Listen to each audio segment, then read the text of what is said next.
안녕하십니까. 염블리의 비밀노트 시간입니다. 이베스트 투자증권 염성환 이사님 함께합니다. 어서 오십시오. 네, 안녕하세요. FOMC 충격도 있고 또 추석 연휴까지 겹치다 보니까 시장이 힘을 많이 못 쓰는데 네. 증시에서 이게 명절 징크스나 이런 게 좀 있습니까?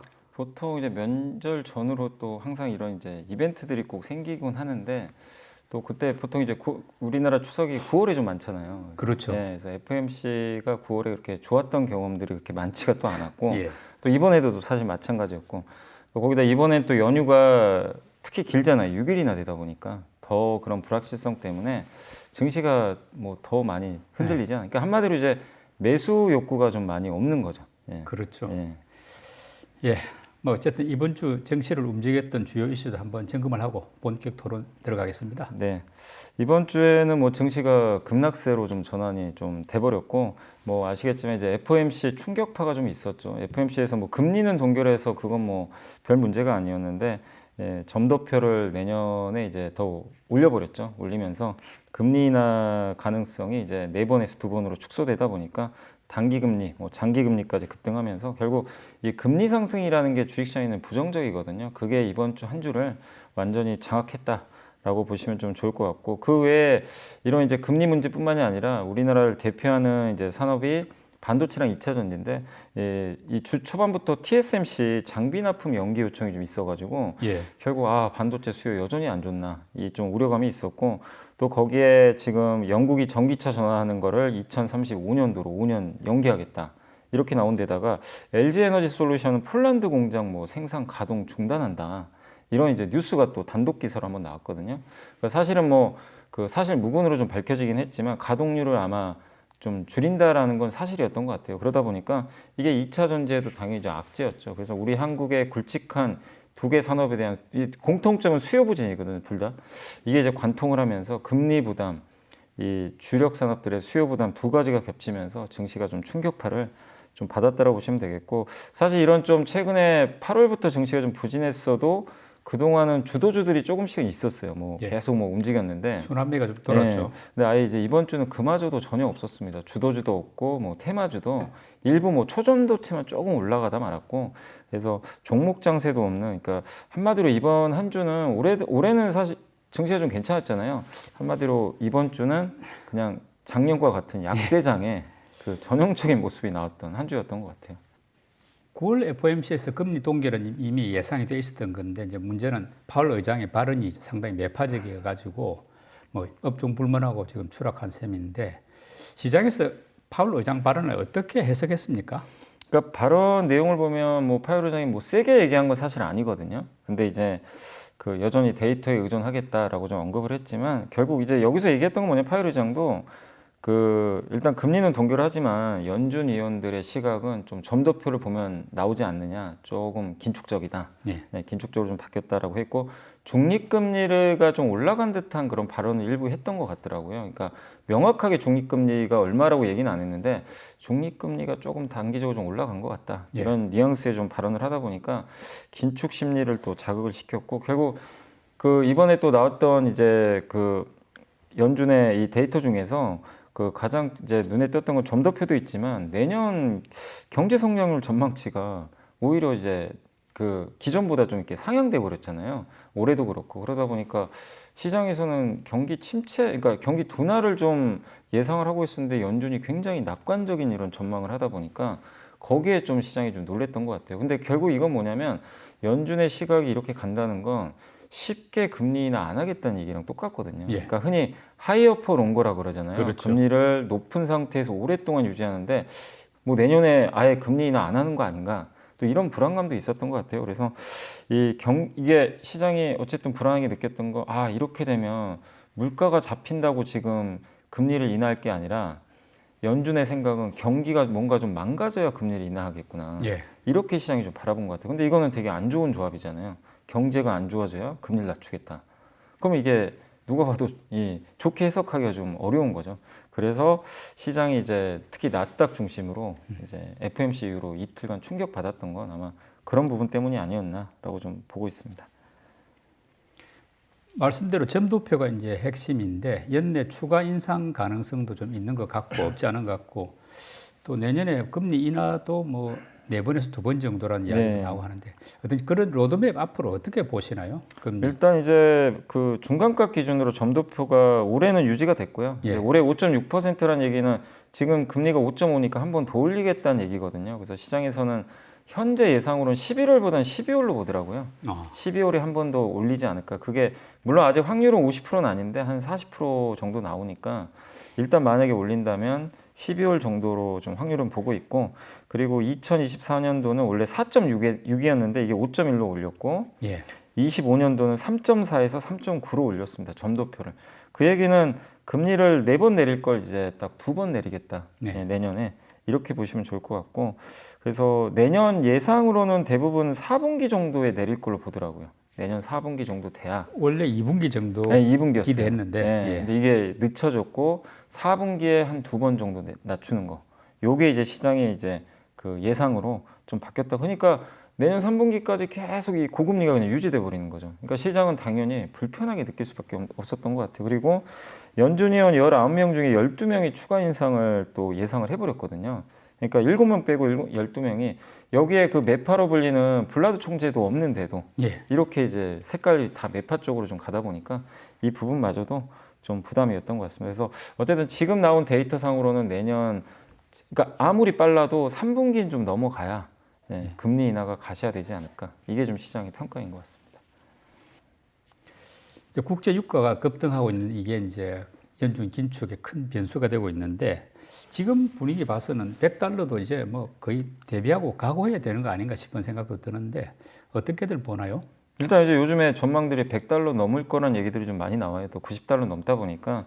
그래서 뭐 100달러 돌파할 수도 있겠죠. 뭐 어느 시점에 살 수도 있겠지만 지금 바로 돌파보다는 그래도 단기적으로는 조금 속도 조절하지 않겠냐 이런 시각도 좀 약간 나오고 있는 게, 이번 주는 약간 느리더라고요. 네, 조금 90달러 다시 좀 깨지는 모습도 나왔는데 그 이유가 일단 사우디가 러시아랑 같이 감싸는 건 좋은데 주변국들이 그렇게 적극적이진 않아요. 사실 약간 뭔가 마지못해 쫓아가는 느낌, 예. 그런 느낌이고, 거기다가 지금 이렇게 보통은 달러가 강하면 원래 유가가 떨어져야 되는데 반대로 갔잖아요, 오히려. 예. 근데 어쨌든 달러 강세는 유가에 좋은 건 아니거든요. 이 변수로 봤을 때는. 근데 지금 달러 강세가 심해지고 있기 때문에 이 상황에서 달러가 이렇게 강한데 100달러 넘기는 좀 어려울 것 같다.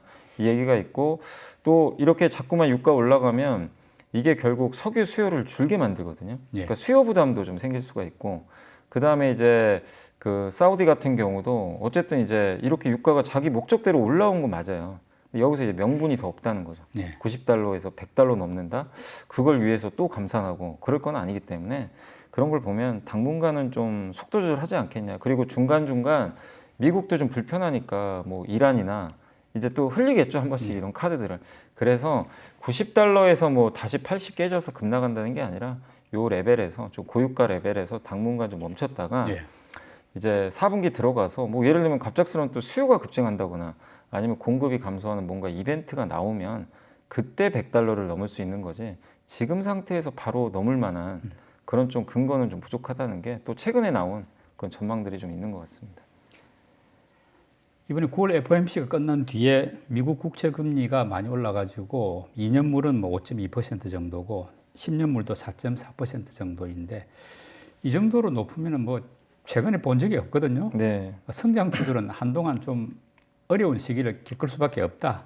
이렇게 봐야 될까요? 네, 그렇게 봐야 될 것 같아요. 왜냐하면 뭐 이건 우리나라만 그런 게 아니라 미국도 나스닥이 더 많이 빠지고 있거든요. 최근에 보면. 그래서 흔히 뭐 이렇게 약간 방어주잖아요. 음식료나 뭐 제약이나 일부 뭐 방어주 몇 개 빼고는 미국도 대부분 좀 안 좋기 때문에 기술주들이나 성장주한테는 좀 당연히 어쩔 수 없는 좀 타격이고, 사실 뭐 옛날처럼 이 기업들이 현금이 부족한 건 아니기 때문에 무조건 금리 오르니까 악재다, 그거는 뭐 아니라 하더라도 이 밸류에이션을 떨어뜨리는 요소 중에 하나잖아요. 금리가 자꾸 오르면.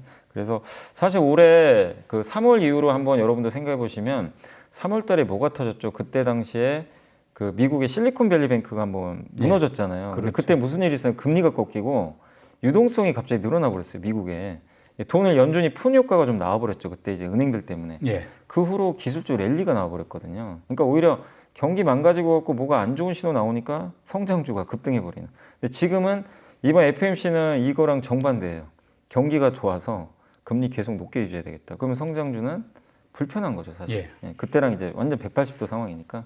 그래서 이 부분은 어쩔 수 없이 좀 당분간은 뭐 우리나라로 따지면 뭐 2차 전지라든가 뭐 네. 로봇, AI 또 이런, 반도체 소부장도 영향을 네, 받겠죠. 그 중에 이제 특히 후공정, 네. 후공정은 이제 HBM으로 좀 많이 올랐기 때문에 이게 많이 급등한 기업들한테는 좀 어쩔 수 없이 금리가 그러니까 이거죠 고점을 이제 찍었다라는 그 확신이 좀 들어야 되거든요. 근데 네. 그건 아직 확인할 수가 없으니까 그러기 전까지는 조금 불편할 수 있는 그런 좀 이슈라고 보셔야 될 것 같습니다. 요즘 뭐 2차 전지도 그렇고 반도체도 뭐 최근에 TSMC 장비 납품 연기 요청 설 이거 나오면서 좀 주춤거리고 이래가지고 말하자면 주도주가 지금 없는 장세가 지속되고 있고 증시는 이제 계속 이제 내리막인데 이런 상황이 언제 정도까지 지속된다고 봐야 됩니까?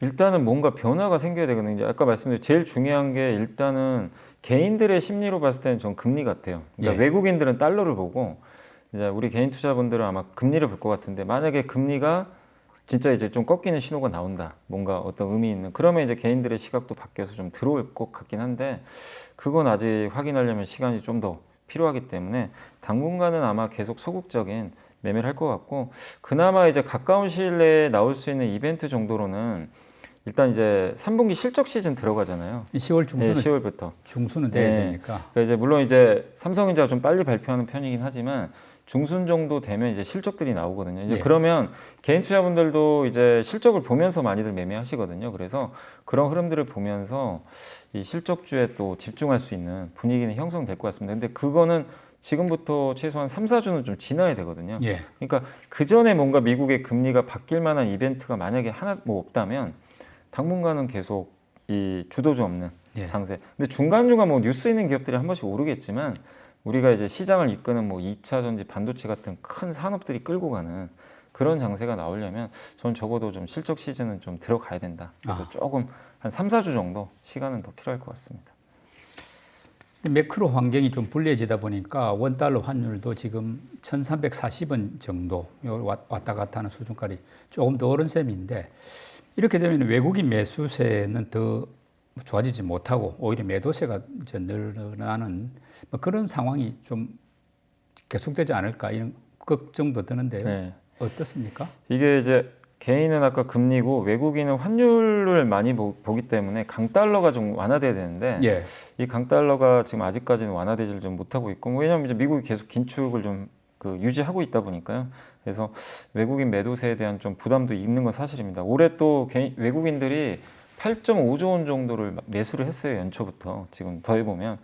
그래서 이렇게 고환율이 지속되면 올해 샀던 것 중에 일부를 좀 정리하려는 그런 움직임도 나올 수 있기 때문에 당분간은 좀 매도가 나오겠지만 다만 이제 과거랑 되게 작년과 좀 달랐던 점은 작년에는 이제 외국인이 뭔가 매크로가 안 좋으면요 대량 매도를 막 쏟아내 버렸어요. 근데 올해는 그런 건 별로 없어요. 이게 조 단위로 파는 경우도 별로 없고 그러니까 한마디로 이 매수를 지금 안 하는 건 사실이지만 매도 강도 자체는 굉장히 좀 제한적이다. 예. 그 이유로 좀 보는 이유가 이게 과거 학습 효과가 한 번 있는 것 같아요. 1,330원, 1,340원, 50원에서 이제 그거를 원화로 교체해가지고 주식수 했을 때 성과가 나쁘지 않았거든요. 계속 반복됐잖아요. 예. 이 가격에서 1,250원까지 한 번씩 갔었기 때문에.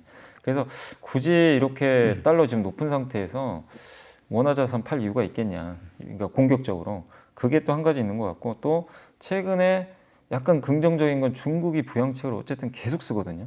뭐 그러니까 안 좋으니까 쓰겠지만 중국은 요새 중국 부동산 걱정하는 분들 조금 들어가 있죠. 그렇죠. 한참 심했다가 왜냐하면 부양책이 계속 나오니까. 예, 비구엔 이야기가 좀 덜 나오죠. 네, 그러니까 이제 중국에 대한 걱정이 좀 덜어졌거든요. 그러니까 그러다 보니까 외국인들 입장에서도 굳이 뭐 이 환율에서 공격적으로 매도보다 그러니까 약간 속도 조절하자. 그래서 제 생각에는 지금 매도세가 커지지는 않을 것 같고요. 커진다기보다는 그냥 좀 계속 눈치 보고 있지 않을까. 그렇다고 매수할 이유는 지금 별로 없죠. 그러니까요. 예, 그래서 매수 타이밍을 좀 저울질하지 않을까. 조금씩 파는 거는 좀 조금씩밖에 팔면서 저는 그렇게 좀 예상은 하고 있습니다. 이번 주 외국인 기관 개인들 매수 종목하고 또 상승했거나 상승 업종이 많지가 않으면 선방한 업종 한번 정리해 주시죠. 먼저 이번 주 외국인들이 많이 매수한 주식 10개 종목을 살펴보겠습니다.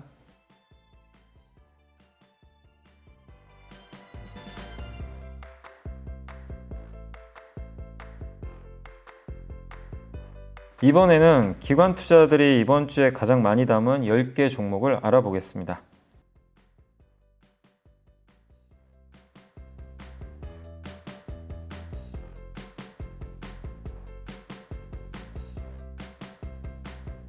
이번에는 개인들이 이번 주에 가장 많이 산 주식 10개 종목을 살펴보겠습니다.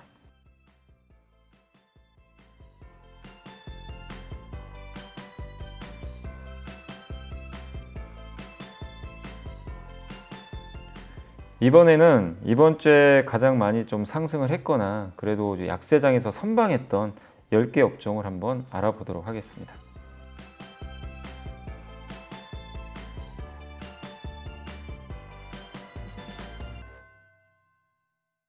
뭐 상승했거나 좀 선방한 업종 가운데 상대적으로 이렇게 좋은 흐름을 조금 더 지속할 수 있다, 이어갈 수 있다라고 보는 분야는 어떤 쪽입니까? 최근에 이제 그 이번 주 들어와서 좀 가장 셌던 거는 사실 좀 초전도체 같은 이제 예. 그 흔히 양자암호 이런 이제 테마주가 장이 약하다 보니까 했지만 이쪽이 뭐 계속 오른다라고 좀 보기보다는 다음 주까지도 한번 좀 그래도 이번 주에 좀 견조했던 것 중에 좀 이어질 만한 건 저는 일단 좀 자동차 쪽 좀 더 이어지지 않을까. 왜냐하면 자동차가 뭐 엄청 상승한다기보다는 오히려 지금 인식이 자동차를 좀 방어주로 많이들 보시더라고요. 예. 워낙 그 숫자들이 좋으니까 거기다 배당도 많이 주고 그리고 환율이 올라가면 뭐 전통적으로 좋기 때문에 그래서 아마 자동차가 조금 더 견조한 모습 좀 보여주지 않을까 이렇게 좀 보고 있고 그리고 그 우주항공 쪽도 이번 주에 좀 선전을 좀 했거든요. 약세장 쪽에서. 근데 아마 정부 정책적으로도 우주항공청 설립한다는 논의가 계속 있는 걸로 알고 있어요. 그래서 아마 그런 것들이 가을에도 한번 또 가셔야 될 수 있어서 계속 뉴스는 좀 나올 것 같습니다. 그래서 우주항공 쪽하고 역시 또 이제 배당 시즌이 또 앞으로 다가올 텐데 배당하면 또 빼놓을 수 없는 게 은행과 이제 쌍두마차죠. 통신업종. 그래서 이 통신업종까지 해서 이 세 개 업종이 그래도 이번 주에 좀 선전했던 업종 중에서는 다음 주도 좀 견조하지 않을까라고 일단 예상은 좀 해보도록 하겠습니다. 배당 시즌이 다가오고 또 배당을 겨냥하다 보니까 이제 본주보다 우선주 상승률이 더 높은 경우, 주가 상승률 네. 그런 경우가 들어 있다는데 그러니까 우선주 중에서 좀 괜찮아 보이는 이런 주식들 좀 정리해 볼 수 있습니까? 이게 이제 보통 배당 시즌이 다가오면 우선주 상승률이 높을 수밖에 없는 게 일단 본주보다 가격이 싸잖아요, 우선주가. 근데 배당은 거의 똑같이 주거든요, 금액을. 금액은 똑같이 주는데 가격이 싸면 수익률이 훨씬 높죠. 높을 예. 수밖에 없어서 그래서 그 대표적인 회사가 보통 이제 현대차, 우선주. 네. 가격은 훨씬 저렴한데 배당은 거의 비슷하게 주거든요. 오히려 한 50원인가 좀 더 주는 걸로 제가 기억이 나는데 현대차, 우선주가 배당 수익률이 좀 10%가 넘어갑니다. 그래서 굉장히 좀 높은 편이고 그리고 현대차가 실제 그러다 보니까 올해 현대차가 주가 20% 올랐거든요. 근데 우선주는 40%나 올랐어요. 현대차 우선주도 종류가 몇 개 있는 것 같은데. 네, 세 가지 있는데 이제 나온 시점에 따라 다른데 현대차 우, 현대차 EUB, 아마 3우비 아마 예. 뭐 이렇게 돼 있을 텐데 뭐 배당 수익률 차이는 크게 없습니다. 그래서 어느 걸 선택하셔도 큰 차이는 없겠지만 어쨌든 이제 그건 뭐 저는 오히려 만약에 자동차 업종을 내가 배당 관점으로도 접근한다면 굳이 현대차보다는 내가 뭐 이 행사할 이유가 만약에 뭐 투표권 행사 안 한다면 예.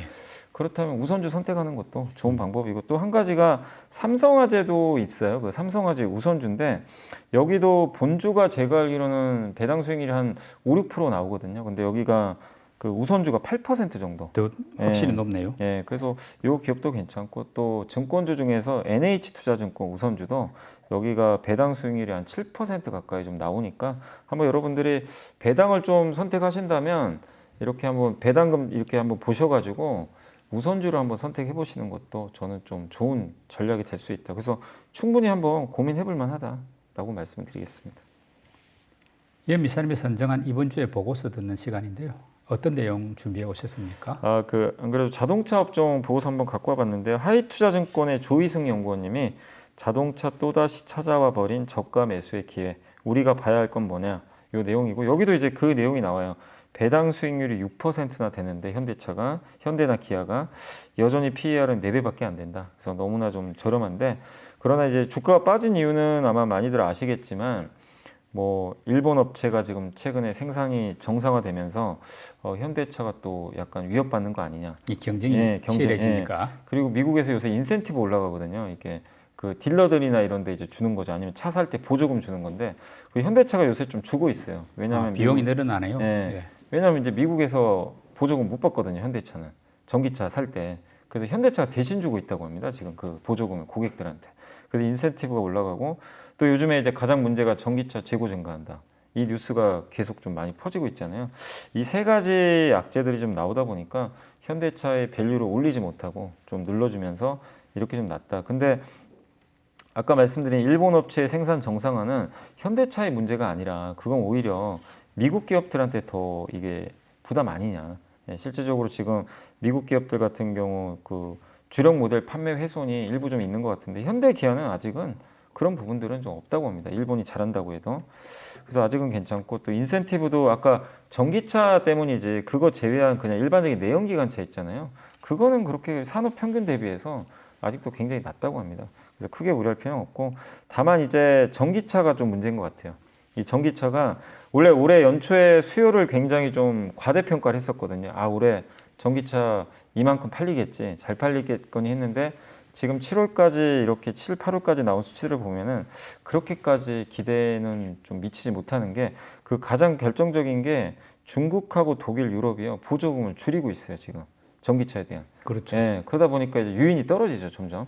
그래서 보조금 중단 이슈가 자꾸 나오니까 이 사람들의 심리를 자극해서 오히려 전기차보다 하이브리드 차를 더 사게 만들어 버리는 이런 현상들이 좀 나오면서 전기차에 대한 기대감이 꺾인 것도 하나의 좀 악재였던 것 같습니다. 그리고 앞으로 자동차가 변화할 텐데 결국 세 가지가 중요하대요. 그러니까 전기차로 바뀌잖아요. 뭐 그 부분하고 커넥티드카, 이제 스마트카라 그러죠. 네. 이제 마지막이 자율주행인데 이 세 가지 중 어느 것 하나도 못하면 이제 앞으로 완성차 중에 도태될 회사들 나온다. 이 내용이고 이거 제일 잘하는 회사는 뭐 당연히 테슬라죠.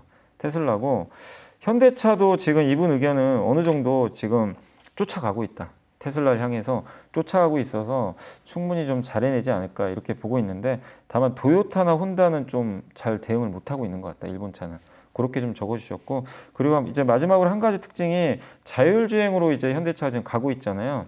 그 자율주행으로 좀 가기 위해서 이 자율주행 기술들을 좀 개발을 하고 있는데 이번에 그 텐스 토렌트라는 회사의 삼성전자랑 현대차 각각 5천만 달러씩 투자를 했대요. 근데 이게 왜 중요하냐면 거기 그 이 기술 책임자가 CTO라고 하는데 이분이 짐 켈러라는 분이 있나 봐요. 예. 근데 이분의 이력이 테슬라 완전 자율주행 칩 있죠. 예. 요거 만든 사람이에요. 아. 그러니까 이 사람이 있는 회사를 지분 투자해버린 거죠. 예. 따로 떨어져 나간 건데 그러면 이건 당연히 현대차한테는 좀 굉장히 우호적인 자율주행 속도가 빨라지겠죠. 예, 그러니까 제일 중요한 게 칩을 만들어내야 그러니까요. 되거든요. 예, 자율주행 칩이나 소프트웨어. 근데 그걸 직접 했던 테슬라 예. 담당자가 설립한 회사에 지분 투자를 했기 때문에 그렇게 보면 지금 잘 대응하고 있는 거 아닌가. 그래서 쫓아가지만 그 약간의 시간은 있으니까 좀 천천히 지켜보자는 의견이고 완성차에서는 기아를 좀 최선호주로 제시를 해줬고요. 부품 업종에서는 현대모비스를 최선호주로 제시를 한 반면 현대오토에버는 좀 주가가 많이 올랐었잖아요. 그래서 예. 약간은 좀 중립 의견으로 하향을 했으니까 좀 참고를 해주시면 좋을 것 같습니다. 업종이나 분야가 있다면 당분간은 뭐 어쩔 수 없이 금리가 꺾이기 전까지는 10월 경에는 좀 한번 또 반등할 수 있기 때문에